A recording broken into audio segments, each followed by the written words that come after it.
Hello student, welcome to our channel chemistry champion. Chemistry champion या चॅनलवर हा माझा पहिला व्हिडिओ आहे. यामध्ये मी बेसिक केमिस्ट्री शिकवणार आहे.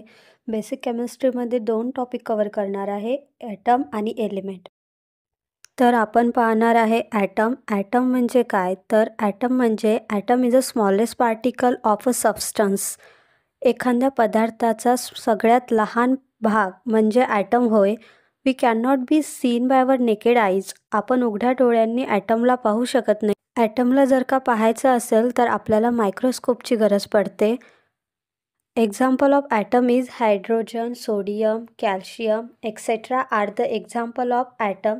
Item is made up of 3 substance. आता तुम्हाला वाटत असेल की ॲटम हा कशापासून बनला? तर ॲटम हा 3 गोष्टीपासून बनलेला आहे, इलेक्ट्रॉन, प्रोटॉन आणि न्यूट्रॉन. इलेक्ट्रॉन हा निगेटिव्हली चार्ज पार्टिकल असतो, प्रोटॉन हा पॉझिटिव्हली चार्ज पार्टिकल आणि न्यूट्रॉनवर कुठल्याही प्रकारचा चार्ज नसतो. यांना लक्षात ठेवण्याची एक ट्रिक आहे. Proton is equal to P and positively charge is equal to P. P म्हणजे प्रोटॉन, पी म्हणजे पॉझिटिव्ह. आता आपण बघूया एलिमेंट. एलिमेंट म्हणजे a substance is made up of only one type of atom. एकाच प्रकारच्या ॲटमपासून बनलेल्या पदार्थांना आपण एलिमेंट असे म्हणतो. फॉर एक्झाम्पल, सोडियमचा एक ॲटम प्लस सोडियमचा दुसरा ॲटम प्लस सोडियमचा तिसरा ॲटम, याच्यापासून सोडियमचा एक एलिमेंट तयार होतो.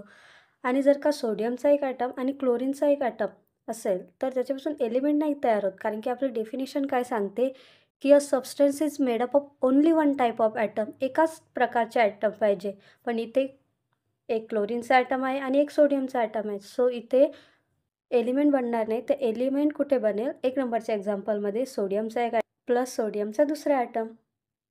In our periodic table 118 elements is present. आपल्या पिरियॉडिक टेबलमध्ये 118 एलिमेंट प्रेझेंट आहे. पिरियॉडिक टेबल या टॉपिकवर मी लगेचच एक व्हिडिओ घेऊन येणार आहे. जर का तुम्हाला माझा हा व्हिडिओ आवडला असेल तर लाईक करा, सबस्क्राईब करा आणि जर का तुमचे काही क्वेश्चन असतील तर प्लीज मला कमेंट करा. Thank you so much for watching my video.